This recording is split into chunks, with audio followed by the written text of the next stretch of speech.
Hi, everybody. Welcome to another week of the whole quarantine thing.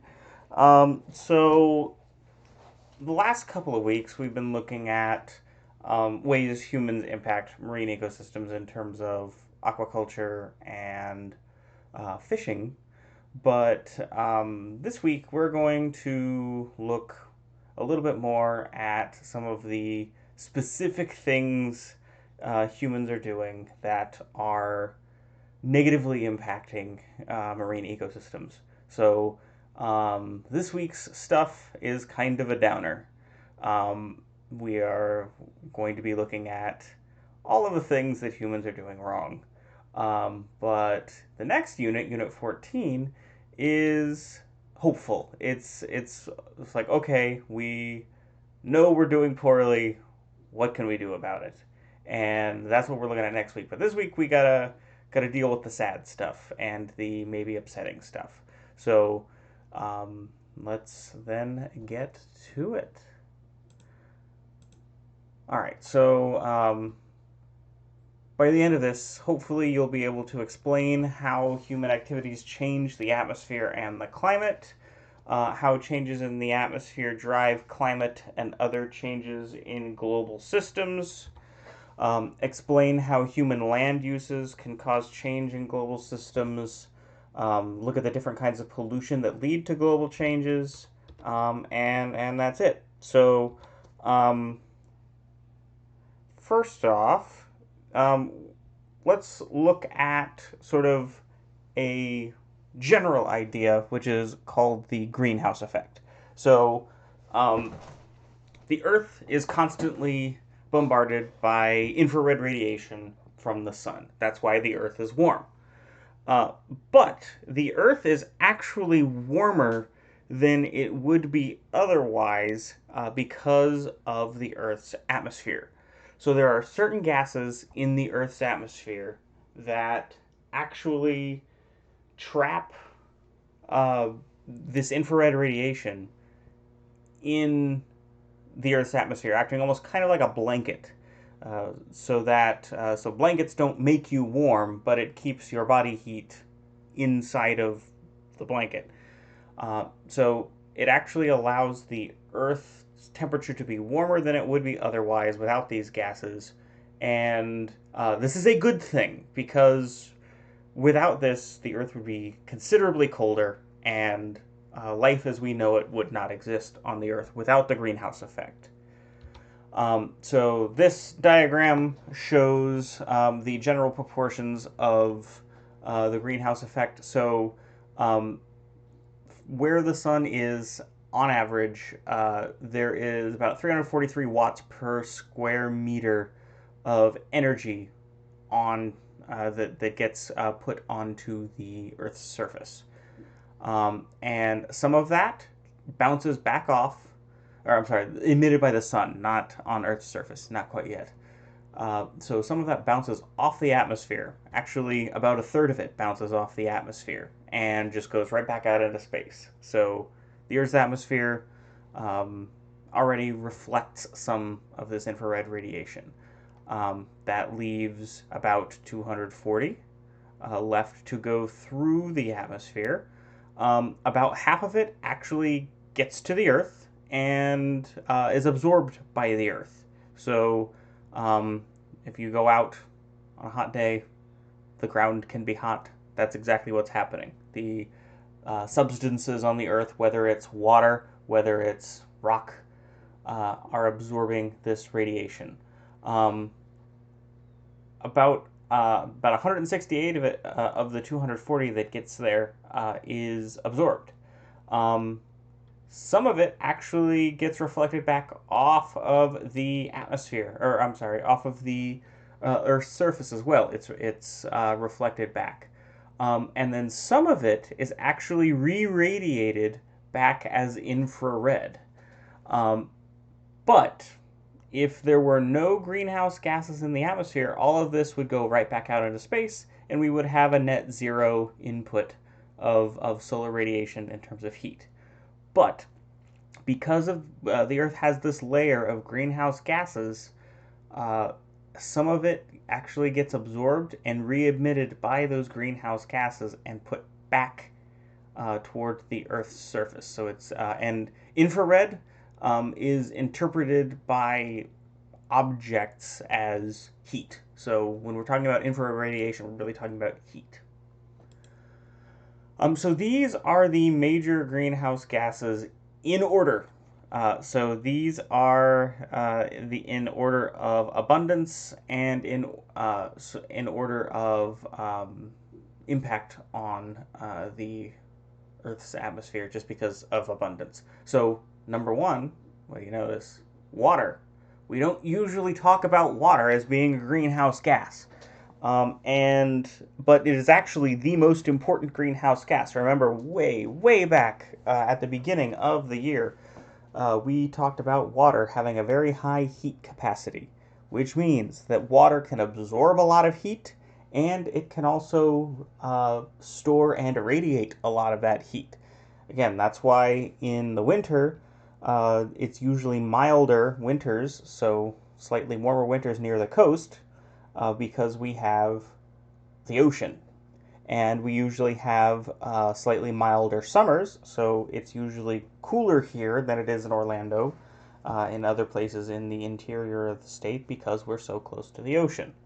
The biggest difference between water vapor and all of these other chemicals that we're going to be looking at is that water vapor actually has the ability to come out of the solution.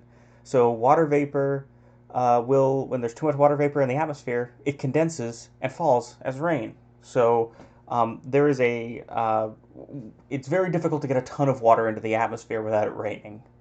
Which is why when we talk about greenhouse gases, we're not usually concerned about water vapor. What we are concerned about are the other four. Carbon dioxide is one of the ones that you're probably most familiar with. So carbon dioxide is a byproduct of cellular respiration, but it also is a byproduct of combustion reactions. And we will look at those combustion reactions and how they affect the Earth's atmosphere and temperature. Methane, another carbon compound, also incredibly important greenhouse gas. So methane actually absorbs and re-emits more infrared radiation than carbon dioxide, but there is such a substantially large amount more of carbon dioxide in the atmosphere that methane is listed there as number two. Chlorofluorocarbons, or CFCs, those are also a greenhouse gas. You may possibly be familiar with them. They used to be used as the propellant in aerosols, so like hairspray and the PAM, the pan coating.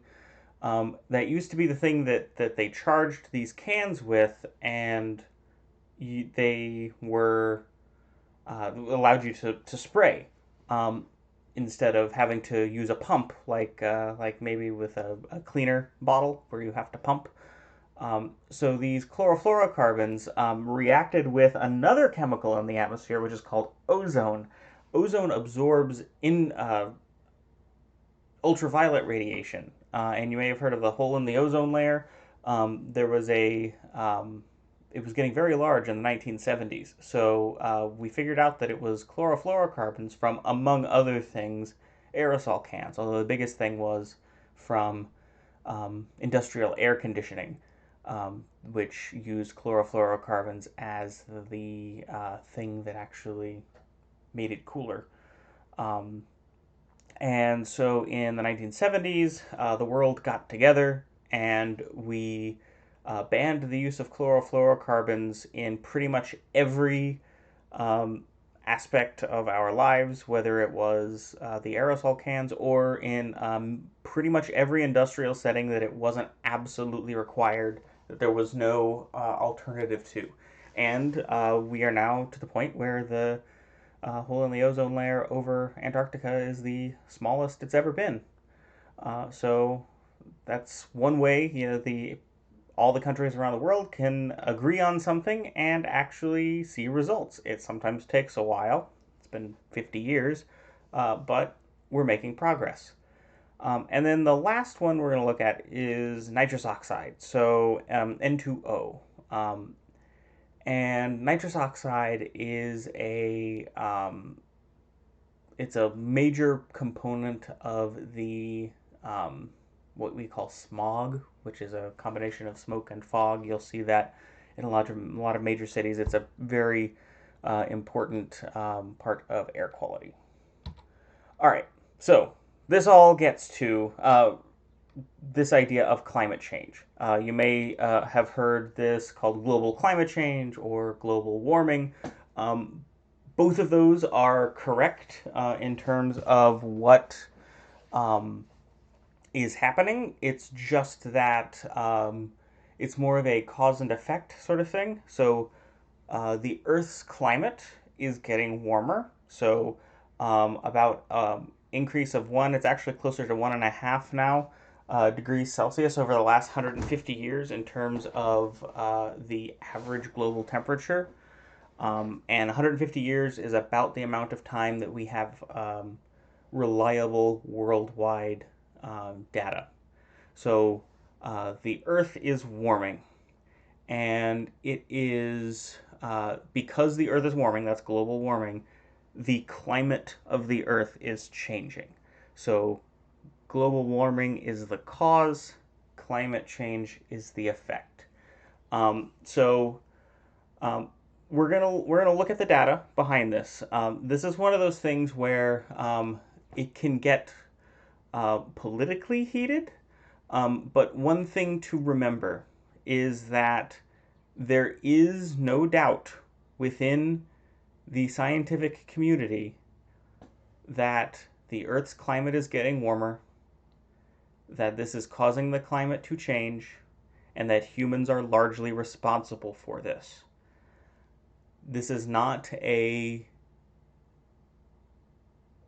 controversial idea in science. It is only controversial for people outside of science. So that is something to keep in mind. All of the scientific data suggests that the Earth's climate is getting warmer. This is causing global change throughout the world, and humans are largely responsible. We're going to look at some of the evidence for these changes, and we will even look at some of the opposition and see why that opposition doesn't quite pan out. All right, so this graph shows the globally average combined land and ocean surface temperature anomaly. So we've looked at anomaly graphs before. Remember that anomaly graphs are graphs that show, or charts that show how different the values in any particular, in this case time, are from the average of whatever you're looking at. So this is an average from 1850 to 2010. And as you can see, if you look at that, the average temperature has increased by about a degree from the average, or from the beginning of the data collection to about 2010. So about 0.8 degree change. This is from 4 years ago. I should probably update this, but 400 parts per million. Parts per million is just like when we measure oxygen in the ocean water. We use parts per million to measure gases in the atmosphere. So this is from the Mauna Loa Observatory in Hawaii. On March 8th, 2016, the amount of carbon dioxide in the atmosphere was 403.5 parts per million. In 1956, when they started, 1958, when they started taking the data here, it was 320. So there has been a considerable uptick in the amount of carbon dioxide in the atmosphere in the last 60 years. And the sea level has increased in the last 120 years by uh, about 20 centimeters, which is not an insignificant amount. There was just a story recently about this small town in Louisiana that has lost about 90% of its land area in the last 50 years because the sea level has risen. And now there are very few people left there. It's a important area for these people, and now it's mostly gone because of this sea level change. So all of this is correlated with each other. So there is the amount of carbon dioxide in the atmosphere has increased. The sea levels have increased. The temperature of the Earth has increased. And all of these are uh, go back to the beginning of the Industrial Revolution in the 1850s.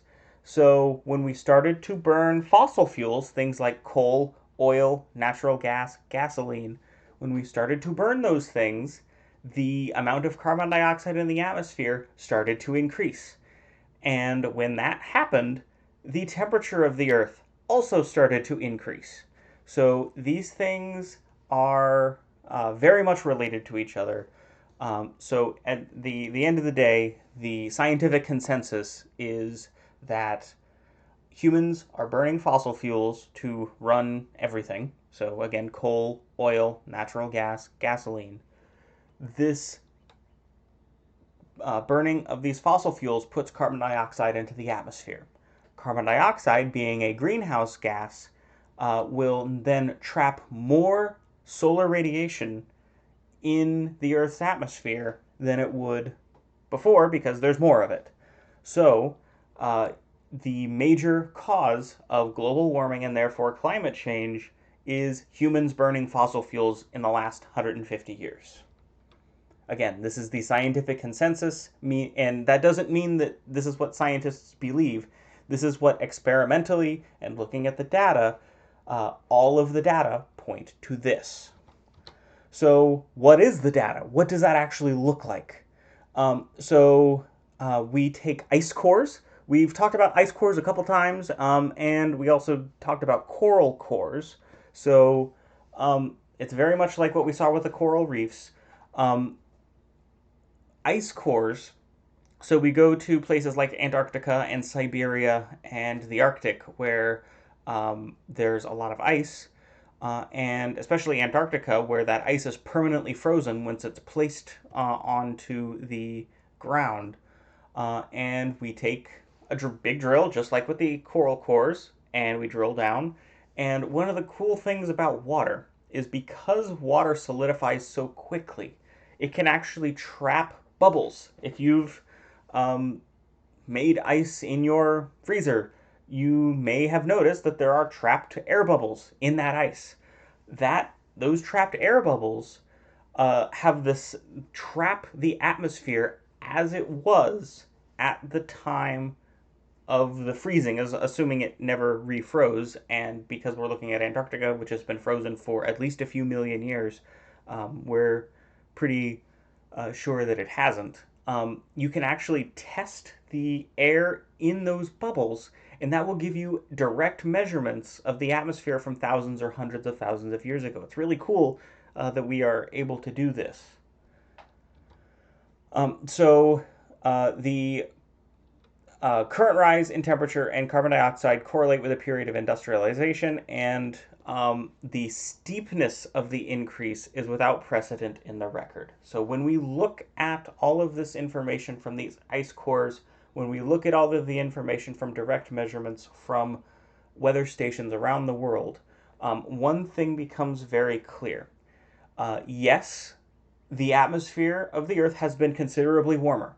There has been a whole lot more carbon dioxide in the atmosphere, and there's been a whole lot less carbon dioxide in the atmosphere. It's been colder, it's been warmer. That is absolutely true. However, the rate of change that we are seeing in the atmosphere's temperature is without precedent. We have never seen the atmosphere get as warm this quickly in any of the data that we are able to gather.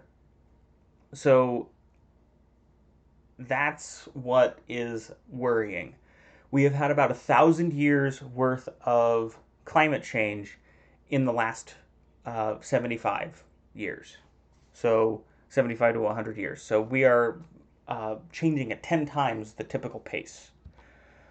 Um, so, according to the Intergovernmental Panel on Climate Change, their action report number 4 from 2013, the rise in the temperature of the Earth is in large part due to an increase in the combustion of fossil fuels and deforestation. So, putting more carbon dioxide in the atmosphere from the release of combustion of fossil fuels and removing things that could what are called carbon sinks, things that could remove the carbon from the atmosphere, which is trees, and so 95% confidence, which is the gold standard for statistical confidence when we can say in a experiment that our experiment actually worked, and uh, that is what we think. So the scientific consensus is that our current period of climate change is caused mostly, though not entirely, but mostly by human activity. So one of the other things is this can cause a negative feedback loop as well. So the ocean actually, as we have seen, you can dissolve carbon dioxide into the ocean. But as we've also seen, warmer water can hold less gas than the than colder water. So that's why Arctic and Antarctic water is usually much higher in oxygen than tropical water. Well, if the planet is warming and therefore the Earth is or the oceans are warming, then it can hold less carbon dioxide, which means that carbon dioxide is going to come out of solution, just like opening up a soda, and that would put more carbon dioxide in the atmosphere, which will cause more warming, which will cause more carbon dioxide to leave the ocean's in the solution, and so on and so on. That is a negative feedback loop, and that is something that we want to avoid. You may have heard the phrase correlation does not necessarily imply causation, which means that just because two things look like they're related doesn't mean that they actually are. So, one of the ways we can figure out if two things are related, that is, the amount of carbon dioxide in the atmosphere and the global temperature, is through statistical analyses, which is what I encourage you to look at the Intergovernmental Panel on Climate Change's reports for lawmakers, because that takes all of the sciency, super dense stuff that they do, and they make it a little bit more digestible. I'll actually put a link on Google Classroom for that. So ICE core data show periodic changes in the Earth's climate. Like I said, the Earth has been warmer, the Earth has been colder. The difference is the speed at which we are getting warmer. That is what is worrying. So that is actually a standard thing that people talk about when they are opposing this idea of human created climate change. Is that it's been colder, it's been warmer. We're just coming up from a cold period. Like the Earth had been warming before that, yes, but again, it's the rate of change. The Earth has never warmed this much, this in such a short amount of time that we are able to determine. One of the other things is some people say, well, it's just changes in solar radiation. The sun's a little bit warmer than it was. This is absolutely not true and completely debunked by the data. The sun has actually had its lowest amount of solar radiation since and the longest amount of this low radiation since we started taking this data from the sun about 500 years ago. So it's not the sunspots, or it's not the temperature of the sun. It is humans. This graph shows the average number of sunspots and temperature. Um, so uh, we can indirectly measure how active the sun is by looking at sunspots. So sunspots are uh, cooler areas on the sun. And when the sun is very, very active, that means it's outputting a lot of energy. There's a lot of sunspots. And when it is reducing, or when it has less energy, uh, there are fewer sunspots. So the sun actually goes through an 11-year cycle where there's a lot of sunspots, and then 5.5 years later, there's fewer sunspots. And then 5.5 years later, there's a lot of sunspots, and then 5.5 years later, there's fewer sunspots, and so on and so on. Um, the Earth, or I'm sorry, the Sun has had its weakest maximum, the peak of the 11-year cycle, um, in the last, its weakest maxima ever in the last two maxima, so the last 22 years, have been the lowest activity for the sun. And in fact, we had the longest stretch ever with no sunspots back in 2016, which at this point is the hottest year on record. So the hottest year on record, 2016, we also had the fewest sunspots for the longest amount of time, which means that the sun was actually very outputting a whole lot less. So the sun was putting out less energy, and yet we still had the hottest year on record. So again, it's probably not the sun. Don't worry about this. This is a Fourier analysis of the sunspots. Really, all it's showing is the 11-year cycle. All right, so what does this mean for all of us? So we have determined that the Earth is getting warmer. Humans are largely to blame because of the burning of fossil fuels. And if carbon dioxide levels continue to rise at their present rate, global temperatures could increase 1.5 degrees by 2050, which, remember, it's 2020. That's only 30 years from now. Not a long time.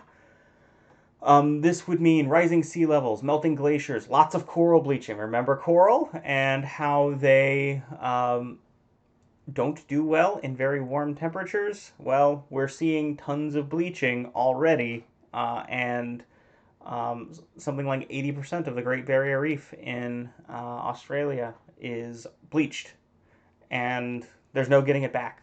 So we're not going to get these things back. And then, assuming the current rate of sea level rise, by 2050, Canaveral National Seashore is expected to be underwater. NASA, remember, Kennedy Space Center is essentially on the Canaveral National Seashore, and they actually have plans to move their rocket launch facilities in the event that the ocean creeps up too far on them. There are a couple of places in North Carolina where they've actually moved lighthouses because the lighthouse was in the middle of the ocean, and when it was built, it was not. So these are things that are happening right now. This is from former Secretary of Defense James Mattis.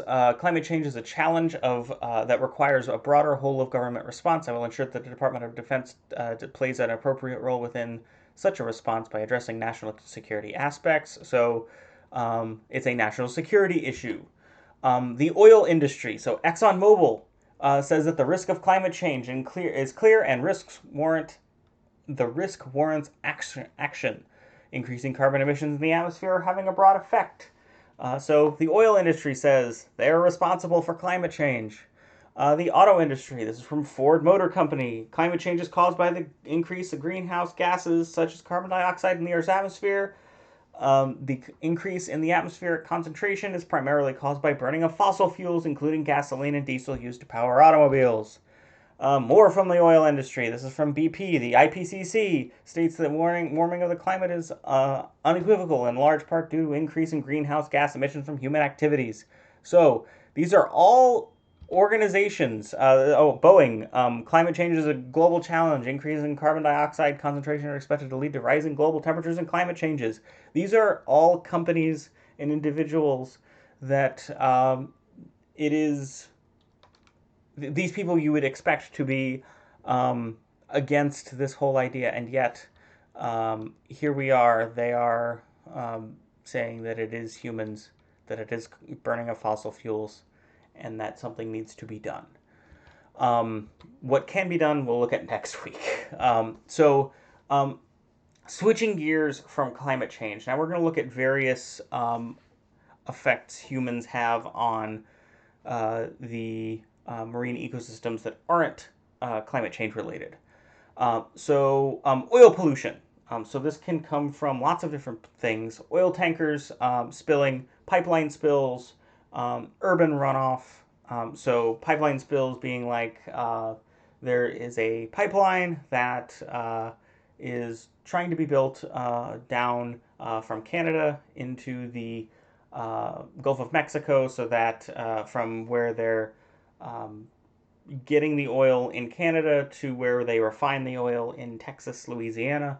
And there was a huge protests about this pipeline because it was going over environmentally sensitive lands. And there was a fear that the pipeline could spill oil into these environmentally sensitive lands. Well, it got done, and guess what happened? The pipeline spilled oil into those environmentally sensitive lands. Who would have thought? And oil tanker spills, we've seen Exxon Valdez is the most well known one, but also things like actually 10 years ago today, on the day that I record, no, tomorrow, when you all see this, April 20th, is the 10th anniversary of the Deepwater Horizon oil spill in the Gulf of Mexico. Why is oil pollution bad? Well, it can introduce toxic chemicals into the marine ecosystems, physical damage to organisms. So you've probably seen all those videos of the birds covered in oil and all of those other things. They need those feathers to fly. They can't. They will actually drown if they are weighted down too much by the oil. Furry animals will actually get hypothermia because their fur allows them to be in colder water because they can trap air in the fur. If there's no air in the fur because the oil is weighting it down, then they can actually get hypothermia and die. This disrupts food webs immensely, and even cleaning it up can damage the ecosystems. A lot of times, what happens, especially on sandy shores, is you'll just take a bulldozer and sort of scrape off the top layer. But if you scrape off the top layer of the beach, uh, that's going to do some damage to the organisms that live in that top layer. And it can also lead to dead zones, areas that have very, very little oxygen, effectively no oxygen. Like we said, Deepwater Horizon, this was April 20th, 2010. There was an explosion and destruction of the oil drilling rig Deepwater Horizon. Something like almost 700 million liters of oil leaked into the Gulf. So the thing with Deepwater Horizon is it actually broke at the there was the fire on board on the rig itself, and that should have triggered a explosive device which was at the very very bottom of the ocean where the rig actually goes into the ground at the bottom of the ocean. Well, the first or the that explosive that was supposed to seal the well malfunctioned, but there's a failsafe. There is a second set of explosives a little farther up that if the first one doesn't work, the second one will. Well, the second one malfunctioned. So, this led to 700 million liters of oil being leaked under pressure into the Gulf of Mexico before it was finally capped. This is an image of the oil tanker, or I'm sorry, the oil rig itself.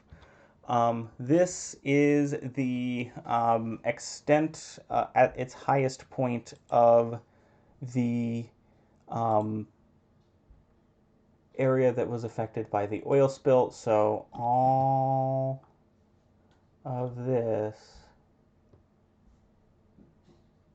is oil.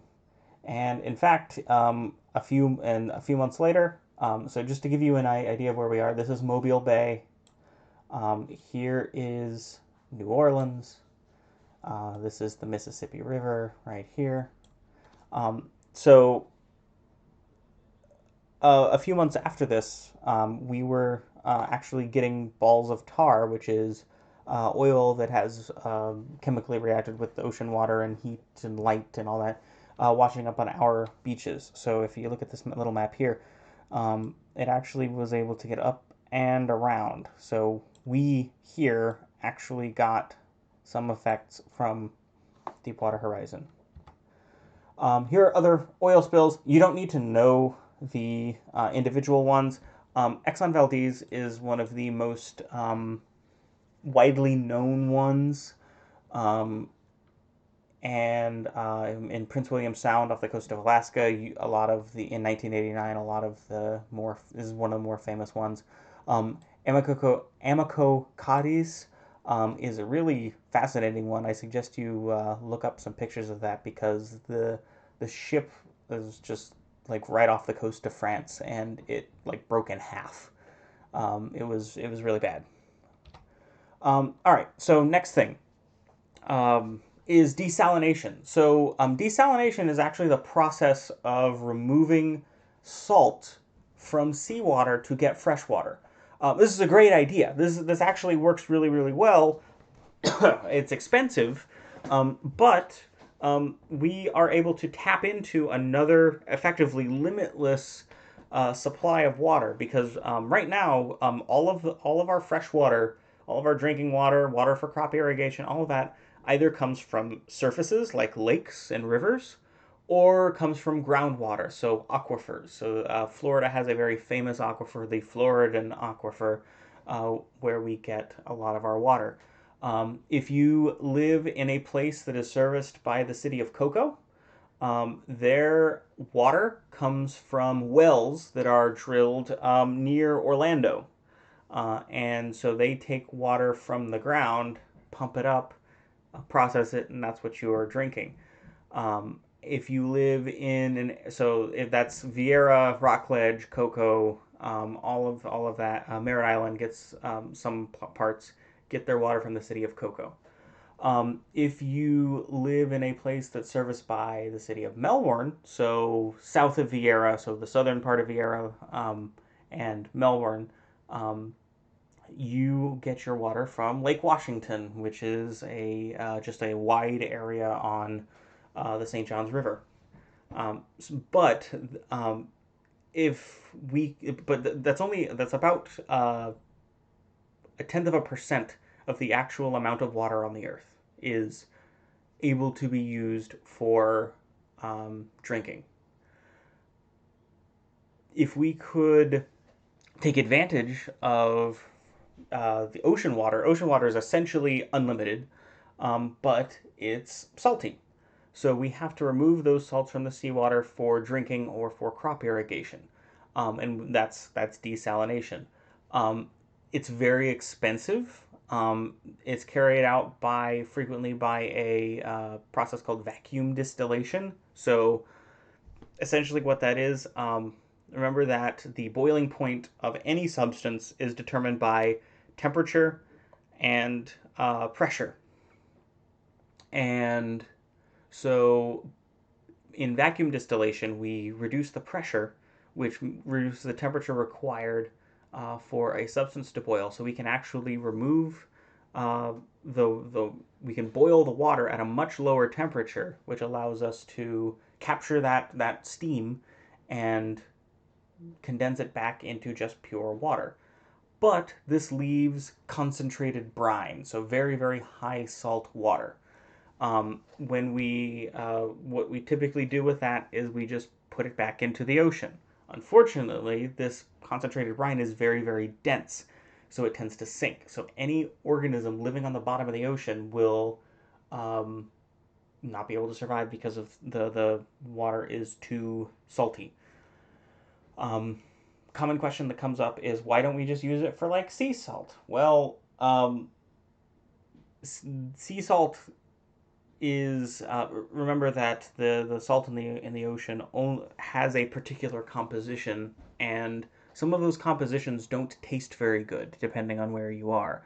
So there's a lot of contaminants that could be in that sea salt that could be like metallic tasting, and people don't want that. So only a certain proportion of seawater can actually be made into sea salt. We can use it for things like salting for snow on roads, but again, that only is required certain points in the year.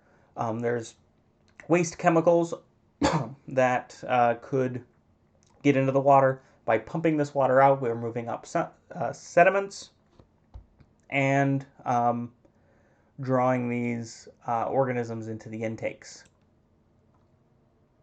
And yeah, and organisms drawn into the intake because you got to take the water in. So having these organisms drawn into the intake is a bad thing.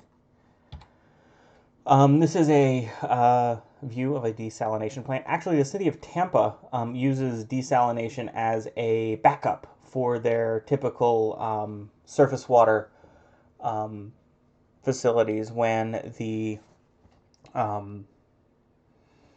they have a high demand for water, they'll actually use the desalination plant as a backup. We have talked a whole lot in this course about agriculture and its effect on the ocean. So we're going to breeze over this one. So fertilizers, things with nitrates, phosphates, can flow into estuaries, cause eutrophication. Pesticides can also enter into the marine environment, and some pesticides are so chemically stable that they can pass along food chains. And we'll talk about more on that later. Sewage. So most of the time, sewage, which means the stuff that goes down the drain, whether it's the toilet drain, the bathtub drain, the sink drain, anything going down the drain. What we're not talking about is rainwater going down the drains on the road. That's stormwater. That's very different. This is sewage. So this will have things like feces and urine and a bunch of other stuff.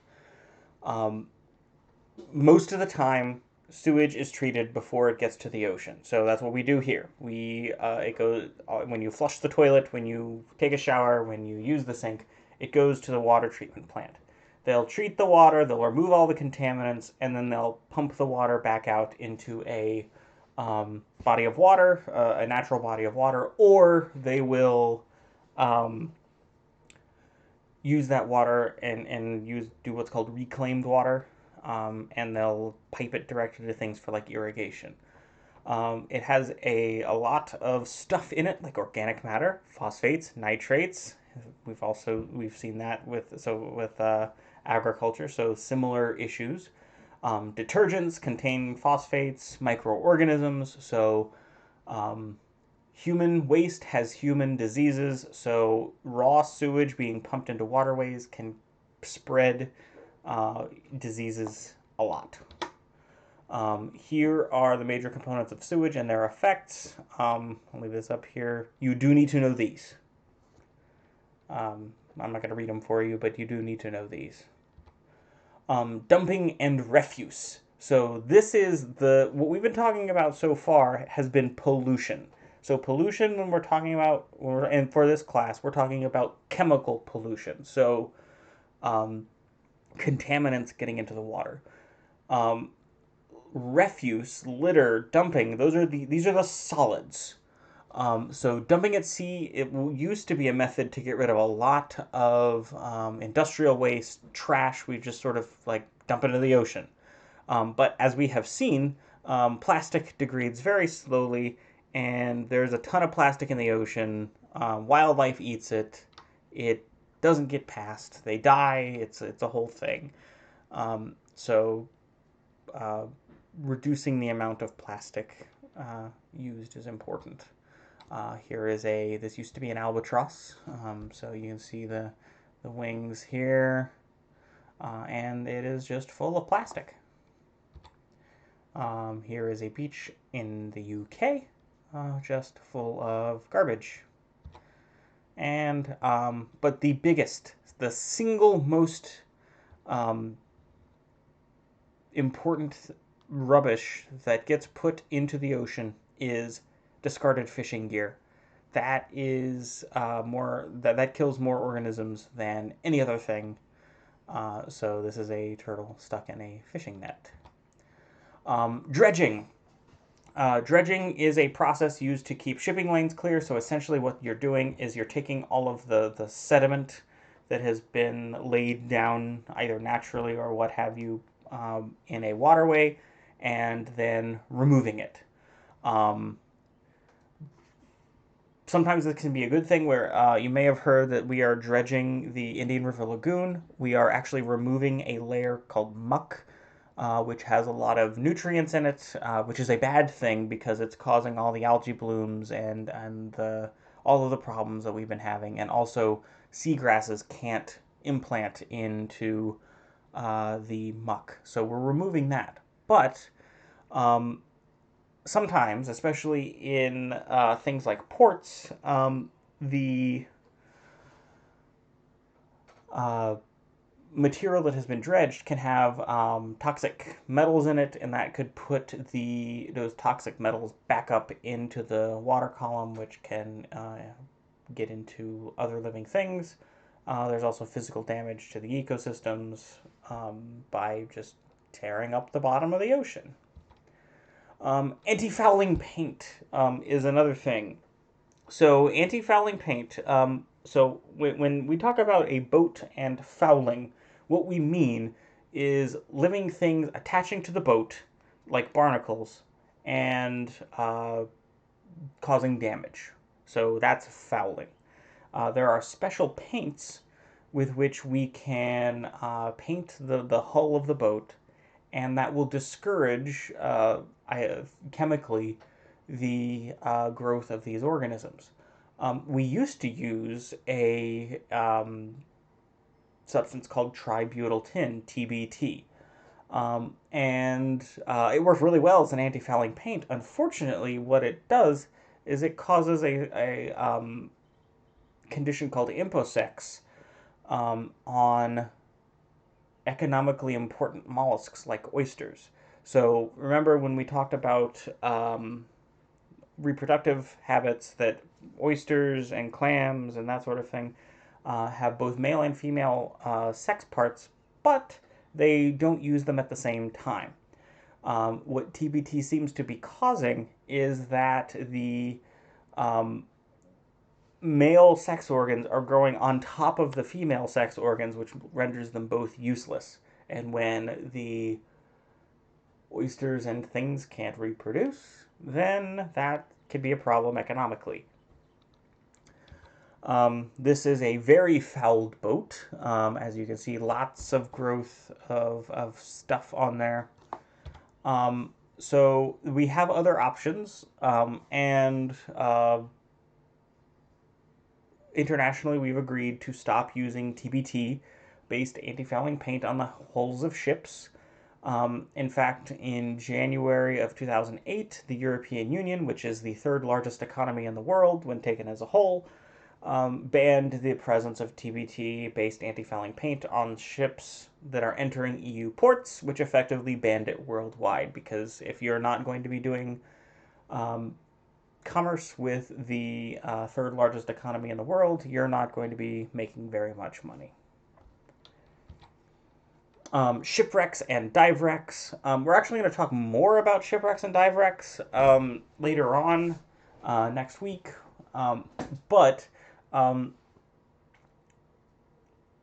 when a ship is accidentally sunk or intentionally sunk, but through things like war, it will have oil or diesel or any sort of fuel oil still on the ship. So when a ship sinks, it still has this stuff, and it can actually leak things like oil, having a similar effect to oil spills from like oil tankers and that sort of thing. And because of this, the oil may continue to leak for years and years and years. But we do have certain ships that are sunk intentionally uh, to uh, for divers to dive in as a recreation. There's actually dozens of them around the Florida coast where they're called dive wrecks. They're intentionally sunk, and they are there for divers to enjoy. When that happens, we remove all of the oils, the hydraulic fluids, any dangerous chemicals, so that that it's safe not only for the divers but for the ecology. And it allows holes are cut in the ship's hull to make it sink faster to allow access for divers. A good example is the USS Oriskany, which was sunk off the coast of Florida in 2006. I'll post a video on Google Classroom for that. This is the Oriskany sinking. So this was a old aircraft carrier that the Navy didn't need anymore. So it was actually cheaper for the Navy to just sink it than it was for it to haul it to wherever it was to be uh, taken apart. So all of the unsafe stuff was removed, holes were drilled in it, and now the Oriskany is a dive wreck near Pensacola. Mercury and other heavy metals may accidentally enter the marine environment from industrial processes. One of the biggest ways is the burning of coal. So again, coal isn't great. So mercury compounds, specifically methyl mercury. So mercury with a carbon and hydrogens attached are very toxic. There's another chemical called ethyl mercury, which is not very toxic at all. It's actually used as a preservative in a lot of medications, specifically vaccines. So it's the difference between like carbon. Carbon is totally inert. Nitrogen is totally inert. But when you make a carbon with a triple bond with nitrogen and then bond that with a hydrogen atom, you get cyanide. So huge differences in these things. So mercury compounds can be toxic.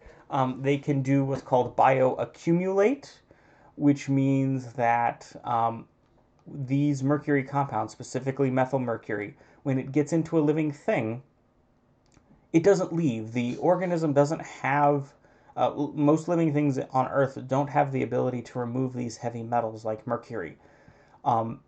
And when it gets into tiny, tiny things like krill, not a big deal. The krill will be fine, but all of the mercury that it has ever encountered in its entire life will be, will still be in the krill.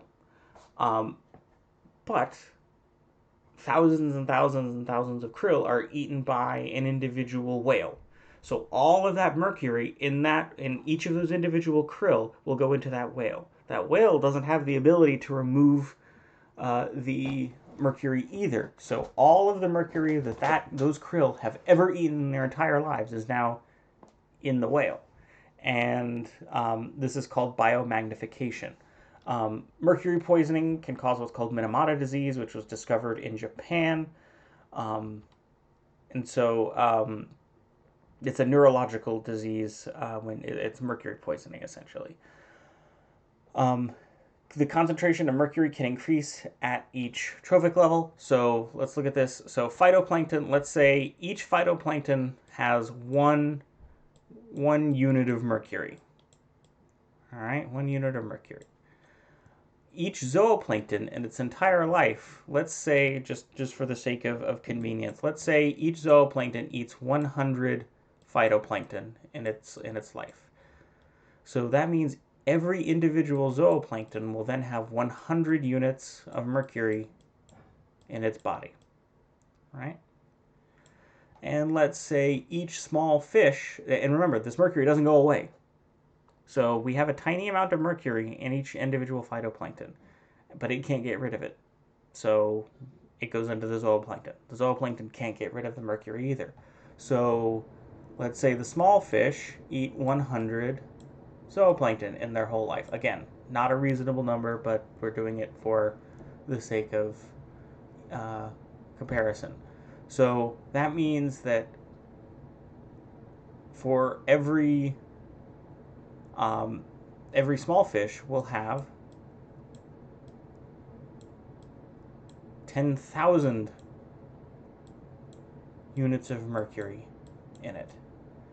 And let's say each large fish eats 100 small fish. So for every large fish,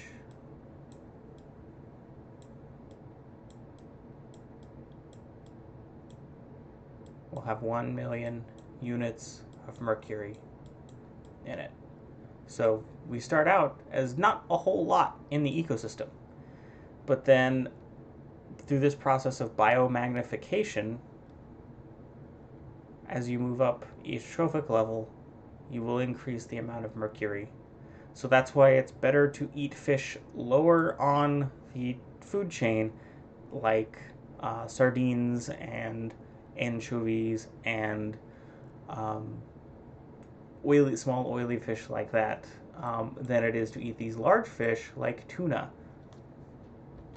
All right, so the concentration of toxins in an organism as a result of its ingesting other plants or animals in which the toxins are more widely dispersed. That's biomagnification.